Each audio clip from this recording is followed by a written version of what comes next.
Hola, bienvenidos a Club de Prensa Plus. Soy Muni Jensen desde Washington, reemplazando a Juan Carlos Iragorri. Hoy me acompañan en la mesa Mark Bassett, corresponsal jefe del diario El País. Gracias por estar aquí. Muchas gracias. El profesor Eric Langer, el director del Centro de Estudios Latinoamericanos de la Universidad de Georgetown. Gracias por acompañarnos. Siempre un placer. Juan Carlos Hidalgo, investigador del Cato Institute, un centro de pensamiento aquí en Washington. Un placer. Y José López Zamorano, corresponsal jefe de Notimex. Gracias por acompañarnos. Gracias. Marc, anoche hubo debate presidencial entre Hillary Clinton y Bernie Sanders, uno de los pocos debates entre semana, con gran audiencia, con un desempeño bastante agresivo por parte de los dos candidatos, un debate donde Bernie Sanders se defendió muchísimo y Hillary Clinton demostró que todavía es pronto para ella dedicarse a la elección general. El New York Times ha calificado este intercambio como un empate. ¿Cuáles fueron los puntos sobresalientes de esta noche, de anoche, y quién ganó? Bueno, yo creo que los dos hicieron bien su papel, que fue defender sus ideas y un poco su talante o su filosofía en campaña, ¿no? Hillary Clinton, la pragmática, la candidata que explica que para lograr los objetivos progresistas hay que ir paso a paso, y Bernie Sanders, cuyos objetivos también son política, ideología progresista, pero defiende, él lo llama revolución, ¿no? Pero en contraste con el paso a paso de Hillary Clinton es grandes pasos. El gran ejemplo ayer fue el salario mínimo, ¿no? Bernie Sanders dice $15, un salario mínimo de $15 la hora en todo Estados Unidos, lo conseguiremos. Hillary Clinton dice, no vayamos tan rápido, pongámonos el objetivo de $12 la hora. Es una cosa muy técnica, pero que refleja muy bien el espíritu de ambos candidatos. Y a mí me llama mucho la atención, por el lado de Hillary Clinton, cómo utiliza a Barack Obama, ¿no?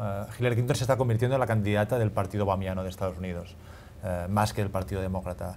Lo utiliza para defenderse de los ataques de Bernie Sanders, ¿no? Cuando Bernie Sanders acusa a Hillary Clinton de recibir dinero de Wall Street, Hillary Clinton dice, bueno, Obama también recibe dinero de Wall Street, pero no solo eso, también Hillary Clinton exhibe las políticas de Obama, los logros de Obama, como una bandera, y un poco promete, en cierta manera, una continuación de la presidencia de Obama, lo cual es lógico, es el político más popular del Partido Demócrata y uno de los más populares de Estados Unidos. Pepe, ¿quién ganó el debate? ¿Hillary Clinton o Bernie Sanders? Yo creo que le daría un empate, ¿no? Porque si alguien tenía alguna duda de lo que significaba la frase los valores de Nueva York, o más específicamente los valores de Brooklyn, quedaron disipadas absolutamente anoche. Hubo rudeza innecesaria, patadas bajo la mesa, codazos, ella dijo, yo dije. Realmente fue un jaloneo espeluznante que de alguna manera le dio la razón a Ted Cruz sin proponérselo, ¿no? Lo que es verdad es que los dos candidatos tienen fortalezas, ¿no? Como decía Mark, uno por la parte pragmática, por la experiencia acumulada de tantas décadas en el Ejecutivo, en acciones realmente de liderazgo político, y el otro desde un punto de vista, creo yo, más inspiracional. Pero el debate para mí mostró también que tienen grandes huecos. Cuando se habla en un tema, por ejemplo, el del libre comercio, cuando ve las posiciones de Hillary, que fue acusada precisamente por Bernie Sanders de apoyar virtualmente, dijo virtualmente todos los acuerdos, es verdad. Apoyó, de los últimos 10 ha apoyado 8, no apoyó el de Dominicana y otro menor que nunca se llevó a cabo. Sin embargo, cuando uno de los acuerdos importantísimos de la nueva era, los acuerdos de nueva generación, que fue la Alianza Transpacífica, que ella impulsó como candidata, como jefa de la diplomacia de los Estados Unidos, después se retractó y lo rechazó. Esto, creo yo, sintetiza un poco la frustración que hay en muchos demócratas del fenómeno de la naturaleza de Hillary Clinton, la percepción de que va a hacer o va a decir lo que sea de acuerdo al movimiento de los vientos políticos para acomodarse de tal manera que se pueda lograr su objetivo político. Yo creo que el hecho de que ella esté citando a Barack Obama no es necesariamente que le guste Barack Obama, lo vimos en la campaña del 2008, sino es un testamento al jalón a la izquierda que está obligándola a hacer Bernie Sanders y se está por eso parapetando en la figura de Barack Obama. Ahora, por parte del senador Sanders, yo creo que también hay muchos huecos. Ya no digamos la entrevista notable que hizo con el New York Daily News, donde no fue capaz de aterrizar las propuestas que ha hecho, sino en este mismo debate ha mostrado que tiene huecos importantes de cómo llevar a cabo su agenda política. Una y otra vez critica temas de ética de la señora Clinton, y él no ha sido capaz de dar a conocer, por ejemplo, sus declaraciones fiscales de los últimos años. Dio una parte pequeña, dijo que la esposa los hace, que no tiene tiempo. Es decir, para alguien que es tan riguroso en criticar puntualmente lo que supuestamente son lapsus éticos de sus rivales, evidentemente aquí hay un gran problema. Yo les daría un empate. Creo que Bernie Sanders de alguna manera ha mostrado que puede ir de abajo para arriba, pero al final yo creo que va a ser insuficiente y Hillary Clinton va a ganar la primaria del martes en Nueva York. Y las encuestas populares están prácticamente empatados, profesor Langer. Bueno, en realidad no me gusta esa cosa de debates si alguien haya ganado o no, porque me parece que al final, si no dice alguna barbaridad, en realidad no cambia la dinámica. Más bien, me parece que Hillary tuvo más éxito porque ella apuntó hacia su público en Nueva York y está ganando justamente allá. Y ella necesita de sus delegados para también revertir esa imagen que Sanders está ganando, porque había varios estados y ella ninguno, y con eso lo va a lograr, y está apuntando solamente hacia eso, y creo que en ese sentido logró su meta. Esta fue una de las últimas oportunidades para los candidatos debatir en público antes de las primarias de Nueva York, que son la próxima semana. Sí, bueno, y como dice el profesor, la primaria de Nueva York viene para un momento crítico para Hillary Clinton. Si bien le resulta a Sanders imposible alcanzar casi que matemáticamente a Hillary Clinton, incluso si ganara Sanders todas las primarias que quedan por un margen de 55 a 45, aún así no le alcanzaría para alcanzar en delegados, en la cuenta de delegados a Hillary Clinton, pero viene Hillary Clinton golpeada por el hecho de que ha perdido 8 de las últimas 9 primarias y necesita entonces un empujón. Ahora bien, a Hillary Clinton le sienta bien este papel de luchadora. Ella, incluso en la campaña pasada con Barack Obama, ella repuntó al final de las primarias, cuando se empezó a dar duro con Barack Obama, porque a ella le sentaba bien este papel de ser una mujer que lucha, una mujer que se planta, una mujer que no deja que la cuestionen. Así que habría que ver qué es el efecto de este tipo de debates que tendría sobre el electorado. Ahora bien, como hemos mencionado en este programa anteriormente, el Partido Demócrata tal vez podrá simpatizar un poco con Hillary Clinton, pero el corazón del Partido Demócrata está con Bernie Sanders. O sea, es donde les nace. El activista demócrata votará por Hillary Clinton en la primaria, en la elección general, pero su corazón está con Bernie Sanders. Así que no sé qué tanto estos dimes y diretes con el candidato favorito del corazón, no sé qué tanto la termine afectando a ella en una elección general. Me pongo también en los zapatos de Bernie Sanders, porque creo que a Bernie Sanders se le ha ido la cabeza un poco estos triunfos electorales que ha tenido. Cuando él se lanzó, yo creo que él en ningún momento tenía ninguna aspiración de ser el nominado. Simplemente él quería hacer un punto, quería dar una causa, una cruzada para él. Incluso recordemos que en el primer debate con Demócrata, él salió a defender a Hillary Clinton cuando la estaban cuestionando por los emails.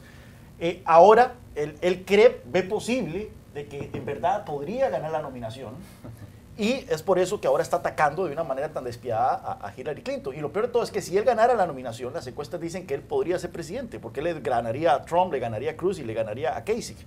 Así que me pongo en los zapatos de él. Él dice, bueno, estoy tan cerca y al mismo tiempo tan lejos de ser presidente de Estados Unidos. Ahora, pero esta virulencia retórica yo creo que sí tiene un riesgo, ¿no? Porque si bien es cierto que el gran unificador de los demócratas se llama Donald Trump, en la eventualidad de que llegue a la elección general, la verdad es que esta mala leche, por llamarlo de una manera muy clara, que se ve que está ocurriendo entre los dos, podría tener el efecto, no necesariamente que las bases demócratas deserten y se vayan con Donald Trump, eso no va a ocurrir, pero sí que haya un poco bajo nivel de entusiasmo de participación en la elección general. Y un bajo nivel de participación demócrata, especialmente de las minorías, puede ser trágico para el Partido Demócrata. Minorías y jóvenes. Los jóvenes son un segmento del electorado que tiene una participación muy errática a la hora de ir a votar en las elecciones. Barack Obama logró llevarlos a las urnas y eso fue una clave de su éxito. Si se quedan en sus casas es una mala noticia para Hillary Clinton. Así es, cambio de asunto y vamos a hablar del Brasil. Marc, el secretario general de la OEA, Luis Almagro, viajó al Brasil para reunirse con Dilma Rousseff, quien se enfrenta a un juicio político en este momento por parte del Congreso de ese país, y para expresarle su solidaridad frente al proceso que está adelantando. Un titular de la edición en portugués del país afirma que el secretario le preocupa el proceso contra Dilma, que no está acusada de nada. ¿Es esta una posición usual de la OEA, de ir a apoyar a un presidente en medio de un juicio? Bueno, quizá entrar en la política interna de un país no es usual, pero sí que es yo creo que es un argumento que hay que tener en cuenta. Es decir, un proceso de impeachment no es una cosa que se utilice cada día ni una banalidad en la política, ¿no? Los juicios políticos en las democracias se hacen en las elecciones, en las urnas, ¿no? Dilma Rousseff ganó las elecciones creo que hace un año y medio más o menos. Bueno, y deberían ser las urnas las que le evaluasen. Solo en casos muy excepcionales, en Brasil, en Estados Unidos, en cualquier país, ¿no? Pues se puede poner en marcha un proceso político como el impeachment. En Estados Unidos se vio en el caso de Bill Clinton, que también fue muy cuestionable el impeachment de Bill Clinton y no llevó a ningún sitio. Y ahora en Brasil se ha tomado esta medida excepcional. Bueno, yo creo que forma parte del sistema, forma parte de la realidad, tiene que verse si funciona, si hay argumentos para que tire adelante. Si es así, pues aceptarlo. Le ha enfurecido este acto a la oposición brasileña. ¿Le servirá a Dilma Rousseff este espaldarazo de la OEA? Yo creo que nada salva a doña Dilma. A la OEA se le acusa de ser la patronal de los poderes ejecutivos de América Latina, porque solo defiende a los poderes ejecutivos, cuando debería ser, es una unión de gobiernos, y los gobiernos no solo los representa el Poder Ejecutivo, sino el Poder Legislativo y el Poder Judicial. Almagro, el secretario general Almagro ha tenido un buen papel hasta ahora, ponemos en el caso de Venezuela, ha salido en defensa de la democracia en Venezuela, a diferencia de su predecesor, Insulza, ha condenado las arbitrariedades del gobierno de Nicolás Maduro. Me parece un poco inoportuno esta intromisión en lo que ocurre en Brasil. Recordemos de que las reglas del juicio político en Brasil están en la Constitución. No es necesariamente que tenga el presidente que cometer un crimen penal, puede cometer crímenes políticos, y en este caso se le está jugando por un crimen político. Drástico, probablemente, que es el manejo, la manipulación de las cuentas fiscales del país. Pero bueno, recordemos de que eso está en la Constitución. La Corte Suprema brasileña, de los 11 magistrados que tiene, 8 han sido nominados por gobiernos del Partido de los Trabajadores. Y esta misma Corte Suprema ha dicho que hasta el momento los procedimientos que se han seguido son todos constitucionales en este proceso de juicio político. Así que creo yo que es desafortunada esta intermisión del secretario general Almagro. Yo creo que esto es un asunto que debería dejarse solo para los brasileños, pero aún así no creo que vaya a tener mayor impacto en lo que se vote este fin de semana para la presidenta Dilma Rousseff. 30 segundos, profesor. Me parece que los políticos en Brasil son como los tiburones que han sentido sangre en el agua, se están así dando vueltas para ya agarrar a Dilma, y con eso se acaba. Y parece que es un proceso que se va acelerando más bien. Imposible superar la metáfora marítima del profesor Langer. No, yo lo que diría es que no hay que confundir las acciones del secretario general de la OEA con el sistema interamericano. Yo no diría jamás que la OEA es la patronal de los ejecutivos. Sabemos que ha habido grandes pugnas entre gobiernos de América Latina, especialmente Ecuador y Venezuela, contra el papel que ha hecho, por ejemplo, la Comisión Interamericana de Derechos Humanos en defender justamente los derechos que tienen la sociedad civil a manifestarse. Pero en el caso de Brasil, sí da la impresión de que es todo este entorno económico y político tan revuelto lo que hace que magnifique la posibilidad de que este juicio de procedencia de destitución ocurra. Mencionaba Mark a Bill Clinton. Bill Clinton encabezó el periodo de prosperidad económica más prolongado en la historia moderna de Estados Unidos, de eso no hay duda. Y ahí no procedió el juicio político. No, yo creo que los problemas de Dilma Rousseff en parte obedecen a que la situación económica está tan mal. El FMI acaba de proyectar 3.8 de crecimiento negativo para este año y 0% para el próximo año, que tienden a magnificarse, pero por desgracia la situación se ve muy complicada para ella. Ya regresamos, no se vayan. Regresamos a Club de Prensa Plus, profesor Langer, para hablar de Argentina, un país que usted conoce muy bien. El nuevo presidente Mauricio Macri lleva 4 meses desde que fue elegido y ha tenido 4 meses bastante buenos. Se ha interpretado su elección después de 12 años de kirchnerismo como un golpe de aire fresco para la Argentina, ha logrado negociar con los fondos acreedores, ha despertado el entusiasmo de los inversionistas internacionales, tuvo visita del presidente Barack Obama, estuvo aquí en Washington y todo parece indicar que Argentina está pasando por una mejor época. Sin embargo, en los últimos días se le ha complicado el caminado a Mauricio Macri. En primer lugar, salió involucrado en la filtración de los papeles de Panamá y ha sido obligado a dar explicaciones sobre estas cuentas que están a su nombre. Por otro lado, las reformas estructurales tan necesarias para la Argentina le están resultando bastante difíciles, los números están complicados, la inflación está más o menos al 40%, el déficit al 6% y se espera una contracción económica también alrededor del 5%. Y por último, Cristina Kirchner, que se apareció después de, por primera vez desde que salió del poder, se apareció en Buenos Aires para responder a unas acusaciones de corrupción, aprovechó esa visita para hacer una especie de reaparición frente a sus seguidores. En este momento, The Economist dice que Macri se le está acabando la luna de miel y está pasando por una etapa muy difícil. ¿Está de acuerdo? Sí, yo creo que sí, y creo que la luna de miel siempre es mucho más corta de lo que uno piensa, por eso creo que Roosevelt habló de los 100 días, ¿no? Para ya terminar cosas, y los 100 días creo que ya se han acabado con Macri. Y sí, él ha dado como un baño de agua fría a la economía argentina, y eso obviamente se siente, y los cambios estructurales que ha hecho son de mediano plazo, de largo plazo, pero lo inmediato realmente está dando mucho dolor a los ciudadanos argentinos más bien, y creo que por eso entonces es el desajuste entre lo que está pasando ahora y lo que a la larga podría pasar, y con eso obviamente a cualquiera se acaba la luna de miel. ¿Logrará salir adelante, Marc, con sus reformas estructurales Mauricio Macri? Bueno, veremos. Lo de los 100 días también es la idea de que los gobiernos tienen que adoptar las medidas duras, difíciles y dolorosas al principio del mandato, porque después electoralmente, bueno, primero porque pueden dar frutos a lo largo del mandato y pues son menos caras electoralmente, ¿no? Yo creo que hay que tener en cuenta también la herencia, ¿no?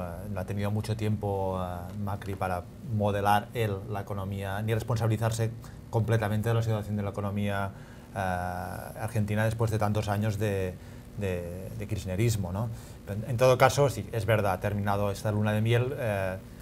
Tuve la ocasión de seguir el viaje de Barack Obama en Argentina y realmente llamaba mucho la atención el romance entre ambos, ¿no? Y cómo se ensalzaba, cómo la administración Obama ensalzaba... El bromance. Bromance, sí, el romance entre masculino, ¿no?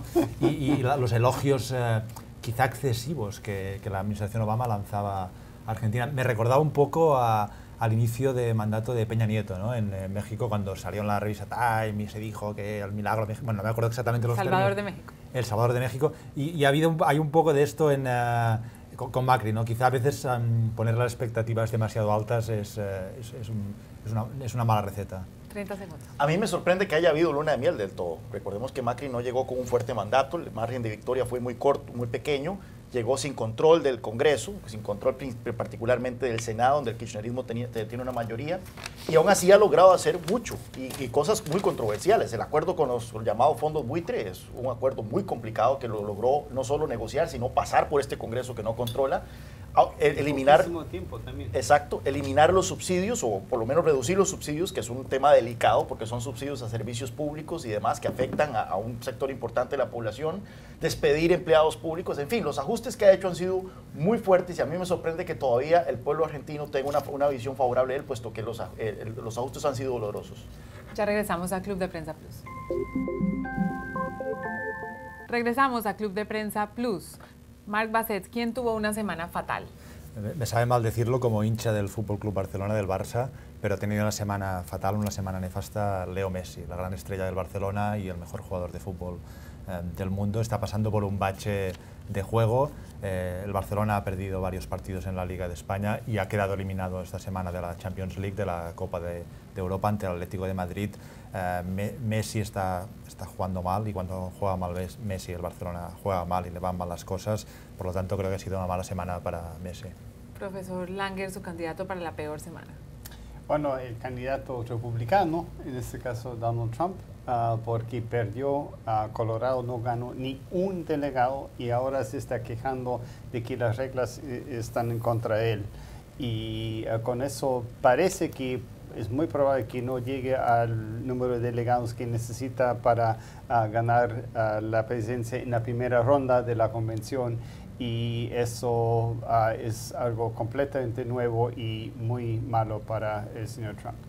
Juan Carlos Hidalgo. Cristina Fernández de Kirchner, la expresidenta argentina, tuvo que volver a Buenos Aires citada por un caso de corrupción, por un caso de venta a futuro de dólares. Es una primera causa judicial que enfrenta, pero probablemente no va a ser la única. Y hay cosas muy serias que involucran lavado de dinero, que involucra enriquecimiento ilícito. La fortuna de los Kirchner aumentó en 800% declarada, durante su paso por el poder. Y claramente hay muchos jueces allá afuera en Argentina que están viendo muchos de estos casos de corrupción que han sido ampliamente documentados, presuntos casos de corrupción que han sido ampliamente documentados. Así que probablemente la señora Kirchner va a tener que va a ser un cliente frecuente del sistema judicial argentino de aquí adelante. Dilma Rousseff, yo creo que por mucho se lleva la peor semana entre los líderes políticos internacionales. Todavía recordamos cuando a mediados del 2013, a la mitad de su primer mandato, tenía más del 80% de popularidad. Esta semana llegó al 10%. Obviamente, en el marco de todo este proceso de destitución política, un comité parlamentario ya determinó la procedencia del juicio a la Cámara de Diputados, a la Cámara Baja. Hoy mismo comienza precisamente el proceso que probablemente concluya el domingo con un voto en esta Cámara Baja. Se requieren 342 votos de los 513 para que proceda. Parece ser que los aliados de la señora Rousseff no tienen los votos para detenerlo. 2 partidos de su coalición la abandonaron esta misma semana, de ahí procedería al Senado. Se requiere una mayoría simple de 41 votos para que proceda, así que la situación está un poquito complicada para ella. Gracias, Pepe López Zamorano, Juan Carlos Hidalgo, profesor Langer, Marc Bassets. Ustedes no se vayan, al regreso está Juan Carlos Iragorri en entrevista con el senador colombiano Antonio Navarro Wolf, que pasó por estos estudios. No se vayan. Estamos en Club de Prensa Plus, en NTN 24, desde Washington, y tenemos a un invitado muy especial, que está aquí precisamente para analizar lo que está pasando con el proceso de paz en Colombia. El presidente Juan Manuel Santos, desde hace 3 años, lleva adelante conversaciones con las FARC en La Habana. Las FARC son una guerrilla que tiene casi 60 años, 8.000 hombres, y que ha operado en Colombia desde entonces. Es Antonio Navarro Wolf, senador de la República, y quien fuera en su momento jefe del M-19, grupo guerrillero colombiano que hizo la paz con el gobierno. Senador Navarro, gracias por estar aquí. Hola, te gusto saludarlos a todos ustedes y a usted, Juan Carlos, por supuesto. Hay mucha preocupación con el proceso de paz en Colombia, senador, porque como decía, van 3 años de negociaciones. El presidente Santos inicialmente dijo que iba a ser una conversación de meses, un proceso de meses, no de años. No se sabe a estas alturas de qué manera los señores de las FARC van a entregar las armas o hacer dejación de ellas. Estaba prevista como fecha última para la firma del acuerdo de terminación del conflicto el pasado 23 de marzo y eso no se cumplió. En Colombia, aunque mucha gente cree que se va a firmar un acuerdo este año, se habla mucho de lo que se llama el posconflicto. ¿Qué va a pasar a partir del día siguiente en el que se firme el acuerdo de paz? Pero resulta que parece que no hay mucha planeación sobre el asunto. Usted se ha dedicado en las últimas horas a contribuir en ese asunto porque usted conoce muy bien cómo son estos conflictos, pero sobre todo por una razón, y es que usted tiene una inquietud en el sentido de qué va a pasar con las zonas de Colombia en donde han operado las FARC hasta ahora. Si las FARC dejan las armas, ¿quién va a tomar control de esas zonas que por una parte son el 9% del territorio nacional en un país que tiene más de 1.000 municipios y en un país de 1.141.000 kilómetros cuadrados? Y por otra parte no se sabe qué va a pasar con el ejército, con las Fuerzas Armadas y cómo se le va a ayudar a la población civil. ¿Qué es exactamente su inquietud? Sí, yo llevo ya bastantes meses estudiando el tema. Veo que el gobierno le ha dedicado mucho más tiempo a la negociación que a la preparación del día siguiente. Y lo que ha pasado en los últimos 25 años es que cada zona de donde sale un grupo armado, otro grupo armado ocupa el espacio del que salió, porque no lo hace el Estado. Hay estímulos para que así sea, economía ilegal, coca, oro, todo ilegal. El control de un territorio genera eso, mucho dinero para el que asume ese control. Entonces yo sí creo que esta vez, a diferencia de lo que ha pasado en estos 25 últimos años, hay que hacer una presencia integral del Estado en el territorio para evitar que el vacío que dejan las FARC lo ocupe otro grupo armado. Esa presencia integral del Estado en el territorio tiene 6 componentes que describo muy rápidamente. Un acompañamiento civil con técnicos, agropecuarios, expertos en mercado, en acceso a crédito, en formalización de la propiedad, en organización comunitaria, por un lado. O sea, que a cada familia campesina le llegue a alguien de esos. Son 1 por cada 40 familias, de manera que sea una cobertura más o menos intensa. Segundo, un dinero para la transición de la economía ilegal a la economía legal. Mientras la economía legal sigue existiendo, no va a haber posibilidad de que no haya otros grupos que intenten quedarse con esas zonas. Tercero, una inversión en infraestructura. Muchas de estas zonas no tienen siquiera carreteras. La gente entra en mula, el mercado a sus casas y saca a sus enfermos en mula. Se necesita infraestructura, sobre todo vías, de comunicación, pero alguna otra infraestructura productiva también. En cuarto lugar, hay que priorizarlas en la inversión social. En muchas de esas zonas no llega la inversión social que recibe el promedio de los colombianos. Son zonas aisladas y de población que no vota, que no participa y que no recibe siquiera los beneficios que está recibiendo el promedio de la población pobre de Colombia. En quinto lugar, hay que llevar justicia, haciendo mucho énfasis en justicia comunitaria. Hay una cosa que se llaman conciliadores en equidad, justicia comunitaria. Hay una justicia, digamos, que camine, jueces que se muevan en esas zonas. Y en sexto lugar, seguridad, pero con un cambio en la doctrina militar. Ya no es el ejército persiguiendo la amenaza, sino el ejército ocupando el territorio y brindando seguridad a la población, pero también a los guerrilleros que dejen las armas. Eso es la presencia integral del Estado en el territorio, eso es esencial empezarlo desde el día 1. Y en eso este tema lo estamos discutiendo con el gobierno muy intensamente. ¿Cuánto vale todo eso? No vale tanto, vale, digamos, 0.7% del PIB el primer año, 0.8% del PIB. Lo que pasa es que nos toca en un momento de vacas flacas. Las finanzas públicas están debilitadas en toda América Latina y en Colombia por la baja del precio del petróleo pues tenemos una disminución de recursos fiscales apreciable. Pero yo creo que hay dinero para pagarlo finalmente si se prioriza lo suficiente, si se entiende lo suficiente la importancia que tiene para evitar, repito, el relevo de un grupo armado por otro grupo armado. Cuando usted dice que hay dinero, ¿de cuánto dinero habla? ¿Cuántos miles de millones de pesos o cuántos billones de pesos? Bueno, hablando en pesos colombianos, estamos hablando de unos 7 billones de pesos, 6 billones de pesos, que son 0,6-0,7% del Producto Interno Bruto. Hay un presupuesto de inversión para el año 2016 de 30 billones, por lo cual yo sí pienso que es posible conseguir 5 o 6 billones menos, 4 billones para el segundo semestre de este año. Y el año entrante tiene que haber una reforma tributaria y seguramente va a haber un dinero adicional. Lo que no he visto es suficiente voluntad política del gobierno para adjudicar ese dinero, porque, repito, están más dedicados a pensar en la negociación que a pensar en el postconflicto, y eso es un error. ¿Usted cree que no hay voluntad política del gobierno para el postconflicto? No hay comprensión suficiente del problema. No es una falta de voluntad política, porque para el presidente Santos lo más importante de todo es la firma del acuerdo de paz. Si no se hace bien el postconflicto, esto puede ser mucho menos importante y puede retrocederse en otras.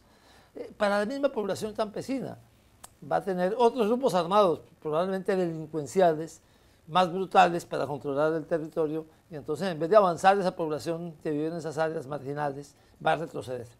Para que los televidentes entiendan las cifras, $1 es más o menos 3.000 pesos colombianos, un poco más de 3.000 pesos colombianos. Senador Navarro, usted menciona como último punto la seguridad. Y ahí, por supuesto, hay un gran desafío porque los miembros de las FARC son, como decíamos, alrededor de 8.000. Por supuesto, hay una cúpula de varias docenas de personas. Y todos ellos tienen que dejar las armas, la mayor parte de ellos irse a unas zonas de concentración en Colombia, que son estas zonas, con muchísimas complicaciones, además a que los empiece a cuidar el ejército. ¿Eso cómo se va a hacer? Porque desde luego la preocupación que tienen los de las FARC, que es una preocupación válida, es que si entregan las armas y no hay suficiente seguridad en esas zonas, pues los pueden matar las bandas de ultraderecha o lo que se llama las bandas criminales o los paramilitares, para decirlo abiertamente. Ya está empezando a haber síntomas de lo que podría pasar en ese sentido. Hay una serie de asesinatos de dirigentes campesinos, seguramente amigos o ligados a las FARC, civiles pero ligados a las FARC, que han prendido las alarmas. Yo creo que ya pasó eso en el proceso de paz con una organización guerrillera que se llamaba el Ejército Popular de Liberación en 1991. Se quedaron en unas zonas rurales, en una zona que se llama Urabá, en Colombia, y empezaron a matarlos. Empezó a matarlos, en este caso fueron las FARC, pero empezó a matarlos otros grupos armados. Y eso terminó en que muchos de ellos terminaron vinculados a paramilitarismo, ligados a grupos de narcotráfico, y aún algunos de ellos están de jefes de organizaciones delincuenciales hoy. A mí me parece que es fundamental entender que eso solamente se puede resolver con una presencia integral del Estado en el territorio que incluye seguridad por parte del ejército. A las FARC, un poco que se aclaren la cabeza. ¿Quién los va a cuidar cuando estén desarmados? Tiene que ser el Estado. ¿Y quién es el Estado? Pues tiene que ser el ejército, su antiguo contrincante, su actual contrincante. Están firmando la paz con el Estado y el Estado va a tener que cuidarlos y tienen que aceptarlo. y ahora el gobierno colombiano saber que se vuelve prioritario, absolutamente prioritario, el tema del postconflicto, porque las FARC no van a firmar un acuerdo para que después los vayan matando cuando estén desarmados. Entonces, el fin del conflicto está ligado a una buena preparación del postconflicto. De manera que es esencial que el presidente de la República, que el gobierno, asuma mucho más las responsabilidades de esa planeación del postconflicto y consiga el dinero, haciendo los traslados presupuestales en medio de las dificultades fiscales para que el postconflicto funcione bien desde el primer día. Senador, otra cuestión es qué va a pasar con los campesinos, las personas que viven en estas zonas que actualmente o hasta ahora han vivido del narcotráfico, normalmente protegidas por las FARC. ¿Qué pasa si se firma un acuerdo de paz? Los señores de las FARC se van de ahí. ¿Cómo se les puede conseguir un mejor futuro desde el punto de vista económico a estas personas que han vivido pues, de los cultivos ilícitos por décadas? Sí, la sustitución de cultivos ya no es un tema de la guerra contra la droga de los norteamericanos o de la presión que puedan ejercer sobre Colombia. Es un problema de los colombianos, porque mientras haya cultivos ilícitos va a haber grupos armados, va a haber violencia rural. Si no son las FARC o el ELN, que también se metió en eso. Inicialmente el Ejército de Liberación Nacional no se metía con los cultivos de coca. En los últimos años, en muchas regiones se ha metido completamente, porque de ahí se financia mucho más fácil. Si no son ellos, van a ser bandas criminales organizadas. Ahora hay una muy fuerte, muy grande en Colombia, que la llaman el Clan Úsuga. Son 6.000 o 7.000 hombres. Eso es un montón de gente para una banda criminal organizada, que fue capaz de hacer un paro armado en varias regiones del país recientemente. Entonces, la sustitución de cultivos se vuelve esencial, es estratégica. Necesitamos los colombianos que haya sustitución de ilegalidad en cultivos de esta naturaleza por cultivos legales. Hasta ahora, la mayor parte de las estrategias han fracasado. Por eso hay que hacer esa estrategia de presencia integral del Estado en el territorio. En gran medida, el objetivo de esa presencia integral, y debe ser la prioridad en la primera etapa, debe ser en zonas donde hay coca, para sustituir los cultivos. Hay que lograr que con carreteras puedan sacar cultivos que de otra manera no pueden sacar, que tengan créditos, que tengan asistencia técnica, que llegue el desarrollo a esas regiones. Porque mire, para un campesino la coca no significa tanto dinero. Más o menos es un poquito más de un salario mínimo mensual, una hectárea de coca, que es el promedio que tienen los campesinos. O sea, y eso mismo se puede conseguir, más o menos se puede conseguir con un buen cultivo de cacao o con otros cultivos bien organizados. Entonces esto se vuelve una cosa estratégica, pero hacerlo a la fuerza no ha funcionado.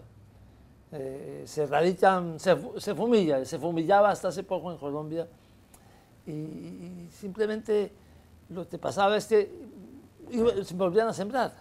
Entonces sí es esencial que la aproximación sea una aproximación de desarrollo regional, y creo que en eso tiene razón la nueva política, pero va a producir resultados no tan rápido, va a producir resultados en 1 o 2 años, pero por eso hay que empezarla ya. En eso el Estado no puede esperar ni siquiera que haya un acuerdo de paz. Eso tiene que empezarlo ya. En esas zonas la justicia hasta ahora la ha venido impartiendo las FARC. Sí, la han venido impartiendo las FARC.